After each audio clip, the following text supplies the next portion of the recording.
continue for another week of this series. If you haven't joined yet, if you've just discovered this amazing gem, we welcome you immediately to also look at the YouTube channel for Clearwater Baha'is, the Facebook page for the Baha'i Center of Clearwater. We've posted these videos online live, so you'll find it from last week. It is Sunday, October 5th, 2025. We welcome every single one of you to please like and subscribe, as this content we are going to be producing it once more next week and the week after that, because the life of Martha Root was very, very full of not just accomplishment but service to humanity. Violetta has spoken quite a bit about her early life. Now we're going to get into the next session. We are welcoming once more Ms. Violetta Zane. Welcome, Violetta. Thank you so much. I am going to share my screen. Hopefully you can see it. Martha. Affirmative. She is seen. Wonderful.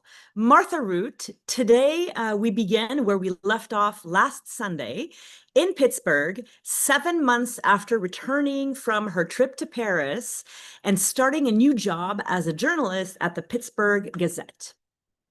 Part 2, Search, 1902 to 1912, 10 years in the life of Martha Root. And from a spiritual perspective, this is maybe the most important part of her life because she discovers the faith.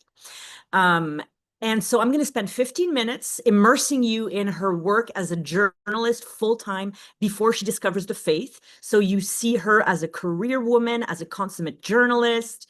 And for the last 20 minutes of the talk, I'm going to cover the next 4 years from 1908 to 1912 as she discovers the faith, investigates the faith, meets Baha'is, becomes a Baha'i, and proclaims the faith. But we're going to begin in Pittsburgh. Chapter 1. Back in Pittsburgh. Martha at 30. In 1902, Martha was 30 years old. She was wise but adventurous and had a particular quiet strength, which manifested itself through her determination. She made friends extremely easily because of her warm, natural charm and had the ability to maintain friendships. One of Martha's most distinguishing characteristics was her passionate, insatiable curiosity about everything and everyone around her. The newspaper industry in 1902 was very male-dominated, but Martha carved a place for herself and was respected and admired among her peers. Feature writer. Once Martha had returned to Pittsburgh after her third trip to Europe and her eventful stay in France and her exciting reporting, she dug in her heels and began producing excellent content, firmly establishing her reputation as a serious feature writer. Here are a sample of the articles she published at the Index of Pittsburgh Life. The Most Beautiful Gardens of Pittsburgh, a piece of romantic fiction about two strangers meeting, a description of a golf course, the opening of hunting season, a new home for Mr. and Mrs. Wallace, Boulogne-sur-Mer, the French Atlantic city, war relics owned by Captain James Reed. And then Martha became so popular, as you see circled in pink here, that her feature pieces were advertised on the cover of the Pittsburgh Index. So this one is an article about a famous London photographer, a beautiful home, a gorgeous garden, the increasing popularity of tennis around Pittsburgh, another beautiful home, the horse show, the loan exhibition, that would be $2.8 million today, famous art pieces, including a Corot, lent from an estate. And then her last article at the Index was another profile of a very big home called Hohenberg. But I want to tell you a little bit about an article she wrote, and I'm calling this an incredible adventure. On the 6th of September, 1902, Martha published a fantastic article in the Index of Pittsburgh Life called, very humbly, An Automobile Trip to Cambridge Springs and Return. And believe me, the title does not prepare you for the content. So Martha sets up the stage very efficiently in the first paragraph. She says that last Saturday, a party left Pittsburgh. It was 128 miles. So she was with Mr. and Mrs. Townshend and their daughter Elizabeth, Mr. Edward Hawmaker, and the machine was a touring car, a 12 horsepower tonneau. So they started at 9:15. And they covered the first 18 and a half miles in an hour. Sounds boring, right? Not at all. This is what happened to these companions in this 128-mile trip. And you're going to see how dangerous driving a car was in 1902 compared to today, because you can do 128 miles today, not worry about anything. This is what happened. They had a flat tire an hour into the trip, and their vaporizer, whatever that is, broke and needed to be repaired. Then 5 hours into the trip, and this is going to sound strange, but they lost a part of the car and had to have one made at a shop. So that happened. Then 6 hours later, the magic part was installed, started pouring rain, and they started skidding. So they had to spend the night in a hotel. The next day, the car kept skidding constantly in the mud. Then they had to stop constantly for all these people who were still riding horses and horse carriages. Then a hen crossed the road safely and then changed her mind and decided to cross and was run over by the car. Then they had another flat tire, and then the vaporizer needed to be fixed again. And then gasoline started leaking from the car. And on the return trip, a bridge washed out. The car almost fell down a mountain path. They almost hit a boy driving his horse and buggy. All the water spilled out of the radiator, which caused the engine to overheat. Then they bought bad quality gasoline and the motor just stopped, and they had to empty it, clean it, and refuel it with better quality gas. Then okay, before I explain to you what happened next, I have to explain to you that back then, some roads were dirt roads. Few roads were made of asphalt, but most roads were made with planks, so planks of wood. So what happened next in their trip is that a piece of plank from the road flew out and nearly paralyzed the driver. Then they had to stop 3 separate times to clean the carburetor. Everyone got sunburnt, blistered faces, and sore because the country was so rough. And they did this with no windshields, no tops, no seatbelts, no shock absorbers. Riding a car in 1902 was very painful. But this is how Martha concludes the adventure. And this tells you everything you need to know about how cool Martha Root was. The entire party was sunburnt, lame, and sore, but happy. And the only real regret, and this was keen, was the fact that the delightful trip was over. The good result of motor driving on the general health of the whole party was pronounced. After the soreness wore away in a day, everyone felt unusually well and strong, thoroughly rested mentally and bodily. That kind of attitude is going to carry Martha through all her travels for the faith. And it was really helpful in showing, that article is also helpful in showing Martha's sense of adventure, as well as her genuinely sweet ability to look at both the good side of any bad situation and also mention her delight for details, like the hen who crossed the road and then changed her mind. Chapter 2, fourth trip to Europe. And this is her last trip before she becomes a Baha'i. June 1903, the Cedric. In December 1902, Martha moved from the Pittsburgh Gazette to the 6 months after Martha moved to the Pittsburgh Gazette in December 1902. She moved in June to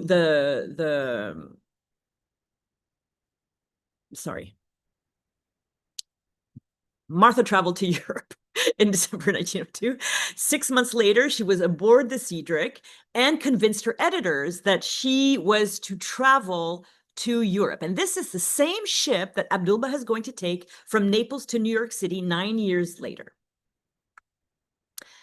On this slide, you can see Martha's name on the Cedric passenger manifest. So Martha spent 2 months in England, Scotland, and Ireland.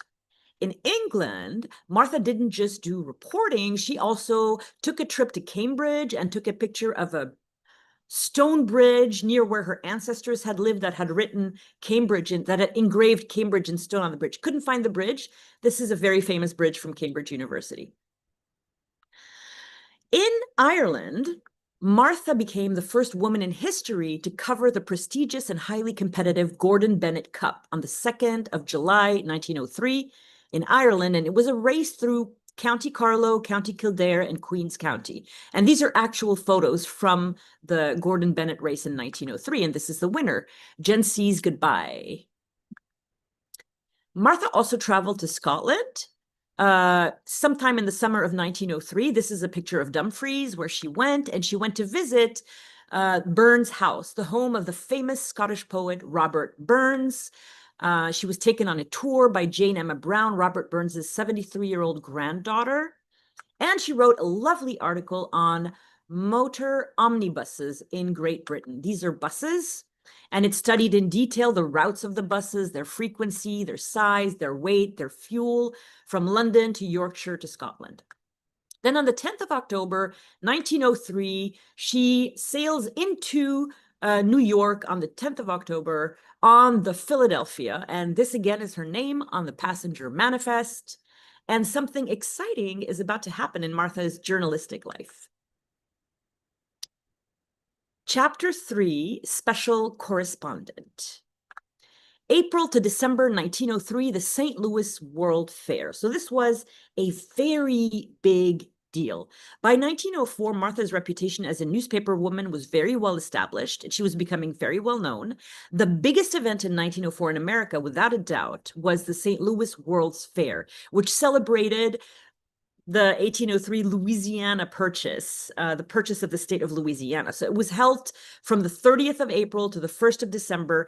The event was massive and cost $509 million in today's currency, $15 million back then. It was huge. They built massive exhibits that you can see here. It was the last major international exhibition until before World War I.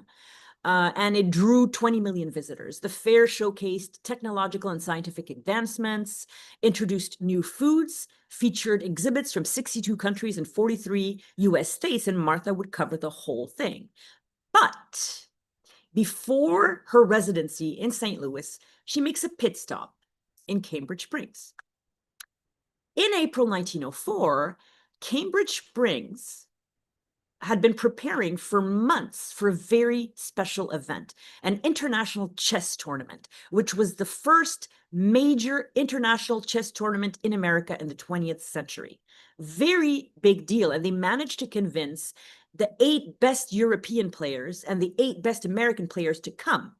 And this is them in Cambridge Springs in front of the Hotel Ryder, where the tournament took place.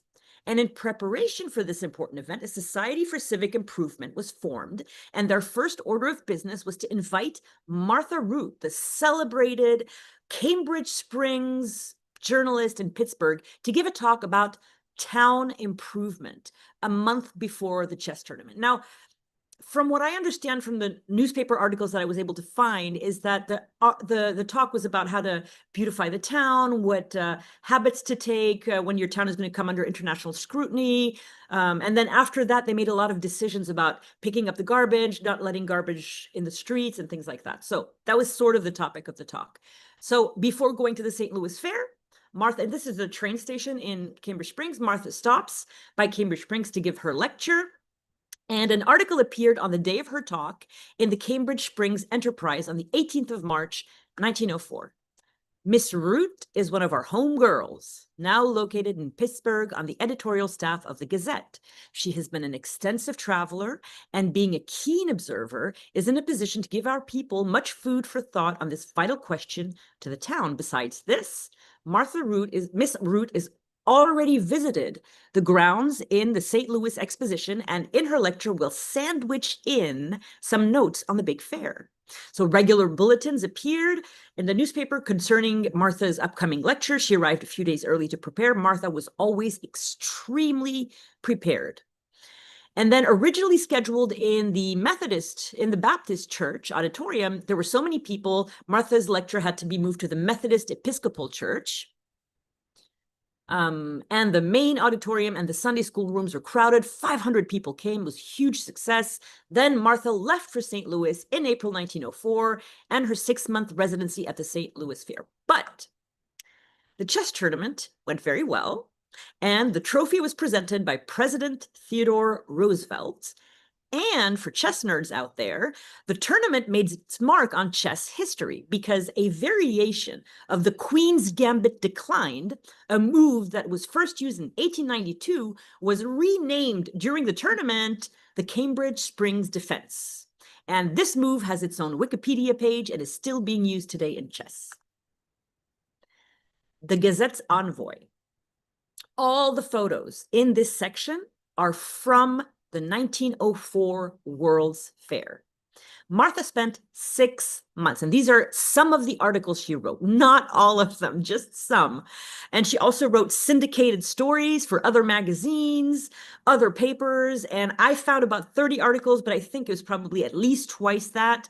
The opening of the fair, the significance of the fair, how to see the fair, and a helpful 7-day itinerary from 9 a.m. to 10:30 p.m. every day, how much it cost to visit, and a little cute budget. Remember, she studied accounting when she was in high school. The Chinese pavilion, the Sri Lankan pavilion, the Philippines pavilion, the manufacturer's palace, the special rice kitchen with 300 dishes of rice, the metallurgy exhibit, the Ferris wheel, the Irish village, the Inuit village, the Jerusalem exhibit, the Olympic Games, which happened in St. Louis that year and were covered by Martha. She reported on dozens of associations, dozens and dozens, like the Good Roads, the Federation for Women's Clubs, the machinists, the jobbers, the confectioners, people who make candy, the press humorists, and the firemen's tournament. And she's so interested in so many different things. She wrote about this humongous organ on display made of 78,000 feet of pine and 46,000 feet of metals. She went a trip down a coal mine.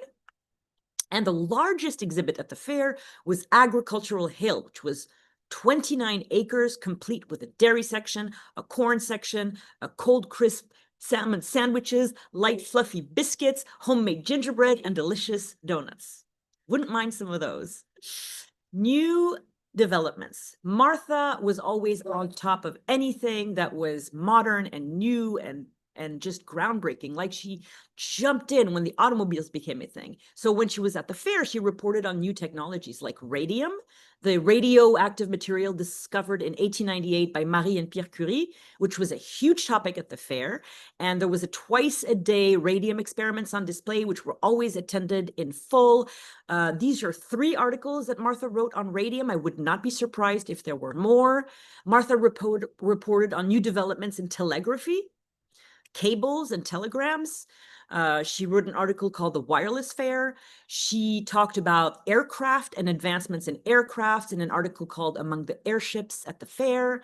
Of course, she wrote about automobiles, an article titled Women's View of the Automobile Exhibit, and turbine engines and lighting technologies, which were amazing for the time.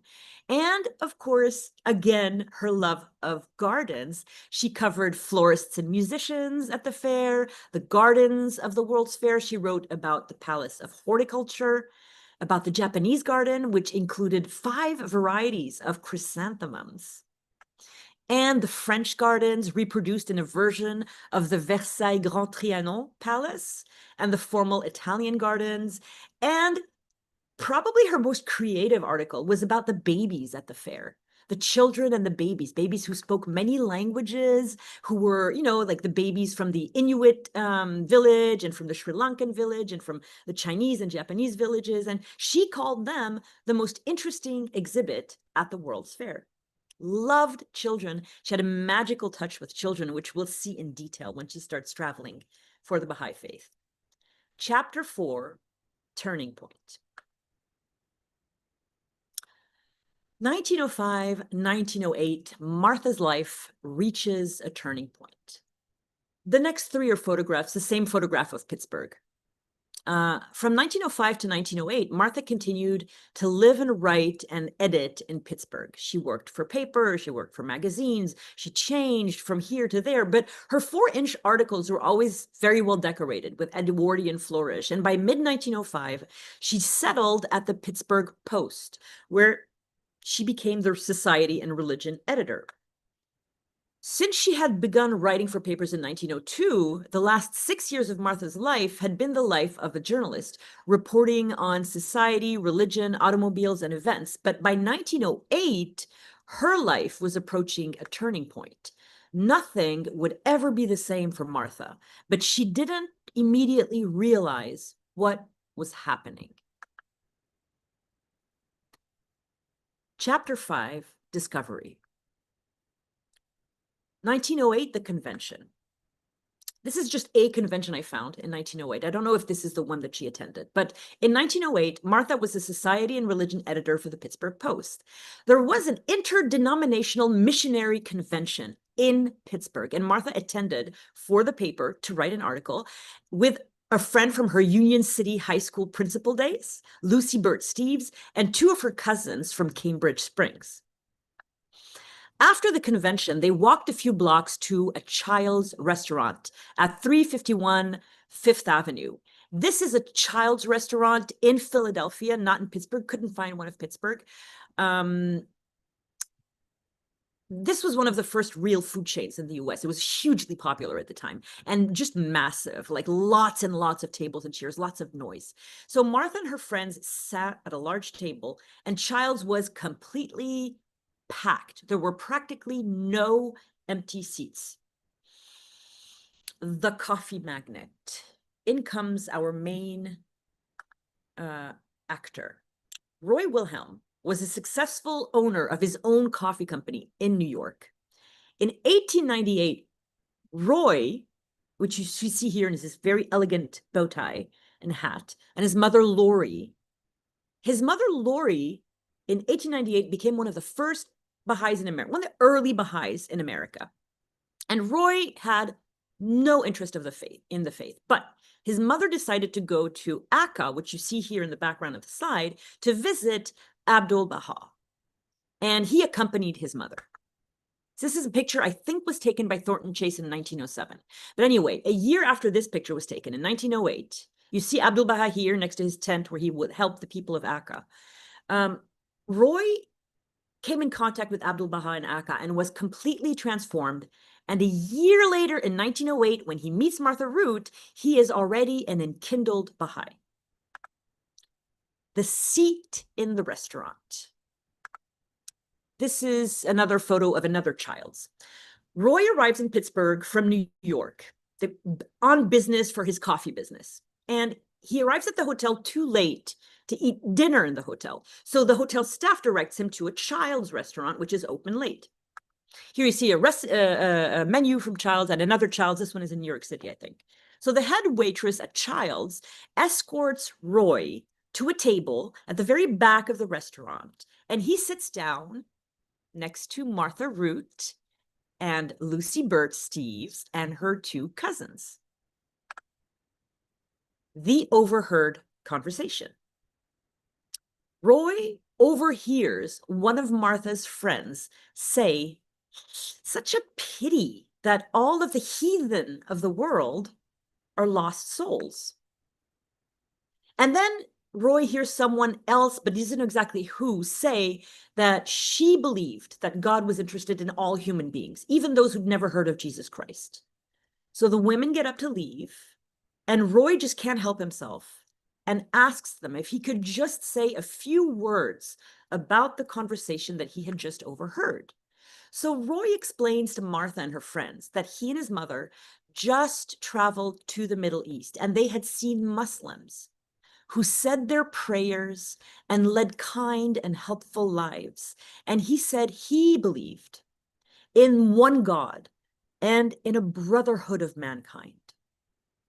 Something must have stirred in Martha Root, because she did something she didn't have to do. She extended her hand, and in her hand was a business card that read, "Martha Root, Society and Religion Editor of the Pittsburgh Post."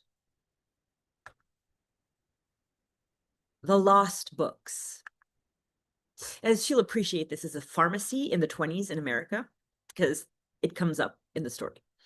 When Roy returns to New York, he sends Martha a Baha'i book. This Baha'i book had a very interesting destiny. Martha left it on the counter of a pharmacy. The shop owner's wife found it, read it, and became a Baha'i. I was so happy when I found this picture because there's a lady inside too. Martha later recalled, I don't know if this was in a letter, but it was probably in a letter, the fate of these early books that Roy Wilhelm sent her when he was trying to get her interested in the faith. For nearly a year, Mr. Wilhelm sent me Baha'i literature, which I never looked at it at all, but rather than waste anything, I mailed it on to the theosophical leaders, the New Thought people, and anybody who was known here in Pittsburgh for queer religious notions. The conversation. A few months later, Roy returned to Pittsburgh and spent 2 hours with Martha at a restaurant called Farmer's. Martha listened attentively. She asked intelligent questions. She was a journalist after all. And Roy sent her another book, which apparently she read this time. After Roy had returned to New York, Martha came with her father, T.T., to the city for a convention. And after this visit, Martha's interest in the faith grew steadily. Roy returned to Pittsburgh, where he met friends that Martha had gathered, and eventually she began attending Baha'i meetings. Chapter 6, Search. Before the search, the investigation. Eventually, Martha overcame her initial doubts and began seriously investigating the Baha'i Faith, its teachings, its claims, and its promises. Martha, the journalist, needed the facts before she made her decision and before converting to a new religion. So she began gathering information and interviewing people. Martha had a deep willingness to explore new ideas. She became fearless of going against traditional beliefs, but importantly, she, as a career woman, had the financial means to travel in the United States and began meeting Baha'is and discussing the implications of a new religious dispensation in Baha'i communities in New York. And this is a Baha'i community in New York at around that time, another Baha'i community in Washington, D.C. around that time, and another Baha'i community in Chicago this time, still around that time. But then she meets Thornton Chase. Thornton Chase was the first American Baha'i. He discovered the faith in Chicago in 1893 and became a Baha'i in 1894. He was a graduate of Brown University. He had been a captain in the Civil War. He was a tall, handsome man with a beautiful baritone voice and an imposing presence. He was a very successful insurance executive.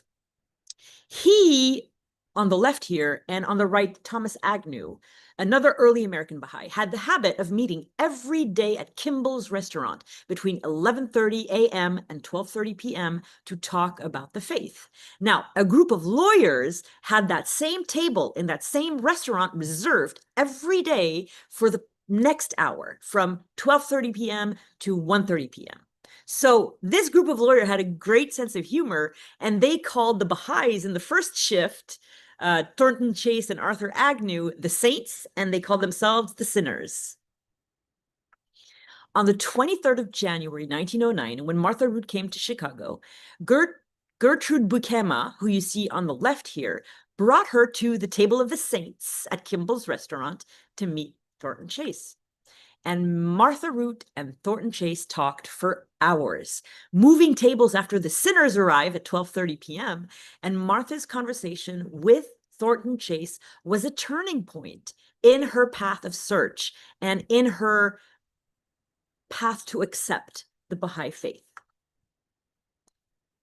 Belief.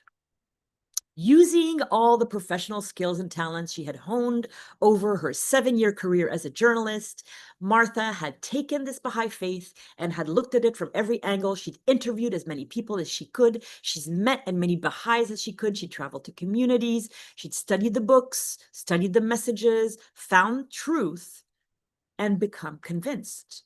This was the new message of God for today. There was no doubt in her inquiring mind that she had found it. And Martha Louise Root became a Baha'i in Pittsburgh in the late spring of 1909. And a few months later, on the 19th of September, 1909, Martha's work as a reporter was taking up her work week, but increasingly, she was with great joy devoting all her free time to the Baha'i faith. The very first letter that Martha's biographer was able to find where Martha says she's a Baha'i dates from 19th of September, 1909. And it was written from Martha's apartment at 223 Coulthard Square in Pittsburgh to Helen Goodall Cooper in Sacramento, California, dated, like I said, the 19th of September. Helen Goodall Cooper had met Abdul Baha. She had visited the Baha'i holy places in Akka and in Haifa in 1908 and had written about her experiences. She opened the letter, which was written on beautiful blue paper, and Martha opened with a glorious sentence. My dear Mrs. Goodall, I am a Baha'i. Roy C. Wilhelm of 104 Wall Street, New York, gave me the message January 23rd, 1909. We organized an assembly in Pittsburgh, August 29th, 1909. Our secretary is Miss Ethel Hannah, 432 Rebecca Street, Wilkinsburg, Pennsylvania. Now, I just love how exact she is, like the date that she discovered the faith, where Roy lives, where the secretary of the assembly lives. Ethel Hannah, the secretary of Martha's local spiritual assembly, and two other members of that LSA were from Jamaica. So in the rest of the letter, Martha asked Helen Goodall to look up one of Ethel Hannah's Jamaican friends named Mrs. Miller, who had just married and was living near her in Beverly, California. And she thought that Miss Hannah might be interested in the faith. Miss Hannah thought that her friend might be interested in the faith. So this is Martha already teaching the faith, despite being a Baha'i just a few months. Martha tells Helen Goodall, I know you will be lovely to Mrs. Miller because you are a Baha'i. And in the letter, Ever the journalist, Marcia mentions, I'm preparing a very major article, and I'll send you a copy when it's ready. A Baha'i in less than 6 months, she was already passionate about the faith, already active, already making plans to teach and promote and pass the word and raise the clarion call, basically. And she's going to do all of that for the next 31 years. So, Chapter 7, Proclamation. This is Martha Root's first article about the Baha'i Faith, published on the 26th of September, 1909. I'm going to deconstruct this article because I love it so much. There's going to be hundreds more, but this is the first article from the unsinkable Martha Root. Amazing woman. This is the paper in which it was published. This is the front page of the Sunday paper, the Pittsburgh Post, on the 26th of September, 1909. And this is half of almost all the article. So, part one, the title of the article, The Bab and the New Persian Religious Movement. She adds a little bit of mystery, the New Persian Religious Movement. The subtitle is brilliant. A cult, not a fan of that, but still, listen. A cult founded by a man who spent most of his life in an Eastern prison. Another element of mystery. Rapid spread of the movement. Ooh, that's going to get people interested. And Chicago to have a Baha'i temple. How brilliant is that? She talks about this Eastern movement, but immediately ties in the Wilmette House of Worship. So Americans can be like, wow, this is happening close by my home. She had 5 photographs in the article. The first one was of Mount Carmel. The second one, this is the original that I found. And then the second photograph is a group of eminent Baha'is in the late 1890s. And now I just wanted to show you a few of these Baha'is. Now this is the original photograph. Zainul Mugharabin, the calligrapher. Here is Haji Mirza Haidar Ali, the Angel of Carmel, who was tortured for 8 years in the Sudan, spent the last 20 years of his life in Haifa and taught Shoghi Effendi. This is Mishkin Kalam, also a famous calligrapher and an apostle of Baha'u'llah. And I believe also Mishkin Kalam was an apostle of Baha'u'llah, wasn't he? Want to make sure that yes, Zainul Mugharabin is also an apostle of Baha'u'llah. And this is the father, the future father of Shoghi Effendi, Mirza Hadi Shirazi from the family of the Bab. This is very sweet. This third photograph is captioned as the house of Abdul Baha near Akka, but actually that's not where Abdul Baha lived. He lived in the house of Abdullah Pasha. This is what this is. It's actually an area near it's a photograph of the Pilgrim House at Bahji, and that's the original photograph. I wonder where she got all those pictures from. Maybe Thornton Chase. This caption is very, very cute. Martha captioned this, the most great prison where the Bab spent many years as a prisoner. And in fact, it's the mansion of Bahji where Baha'u'llah passed away. And he spent the last 15 years of his life. And of course, this is perfectly captioned. This is the shrine of the Bab, the tomb of the Bab on Mount Carmel, and this is the original picture. So the way that Martha writes this article is very interesting because it's very focused to a Western audience. You can see that, although she's not really mastering the intricacies of the pictures, maybe for their captions, she does understand how to tell a story and who she's telling a story to. And she opens by saying, the Baha'i revelation has reached Pittsburgh and already has several followers here. It is not a new religion, rather, as the French encyclopedia states, it is religion renewed. So she starts speaking about Western Orientalists, Count de Gobineau, Edward Brown of Cambridge, and former Ambassador Rosen, and then a lot of the article is a man from New York speaking, and that's actually Roy Wilhelm. And Roy tells the story of how his mother, well, I'll tell you what he says. It's very interesting. My mother was first a Presbyterian. So this is something everyone will relate to. These are common religious traditions in America in 1909. She read broadly and studied theosophy, New Thought, and was a Christian Scientist at the time she first heard of the Baha'i revelation. Prejudiced at first by the Persian names and the flowery, broidered language of the East, I said to her in fun, if you wish a new God, why don't you have one who at least speaks English in the United States language? Then Martha quotes the mother saying, Roy quoting his mother saying, she replied quietly, did Jesus speak the United States language? So she's putting herself in the place of the audience who's hearing all these foreign names by citing this New Yorker who had the same feelings as them. So they feel heard by reading the article. So the second part is that she really retraces the whole history of the faith, the declaration of the Bab, the martyrdom of the Bab, the massacres against Babis in Persia, Baha'u'llah's imprisonment, Baha'u'llah's exile, Baha'u'llah's declaration, Baha'u'llah's proclamation, and Baha'u'llah's ascension, and the beginning of Abdul Baha's ministry. And this is where it becomes really personal, because this is where Roy Wilhelm changes from a skeptic to a believer. And she keeps the audience in that same framework of, this is an American guy. This is a New York boy. That's what she calls him.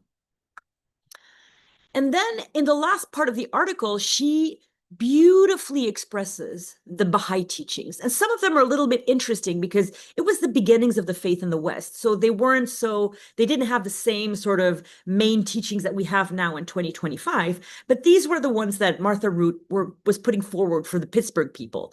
Those people who received that paper on their front doorstep that Sunday morning. You're not allowed to segregate yourself from people who aren't Baha'i. You can't just make a cult and just stay just all Baha'is together. Baha'is cannot antagonize those who don't share their beliefs. There is no clergy in the faith. There is no paid preaching in the faith. The Kitab-i Aqdas is the holiest book and provides for the formation of the Universal House of Justice and an international tribunal. These things are interesting to Americans in 1909 because the First World War is around the corner. Tensions are already escalating. Martha introduces the concept of the house of worship, specifies that celibacy, seclusion, asceticism, and polygamy are prohibited, emphasizes the importance of education. Again, work elevated to the status of worship. That is something that was very important to Martha Root.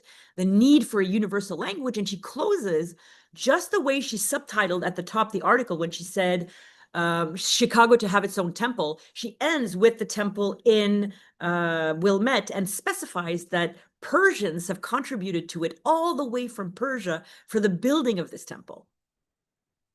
So, of course, once the article is published, Martha goes to distribute it. Part 6, distribution.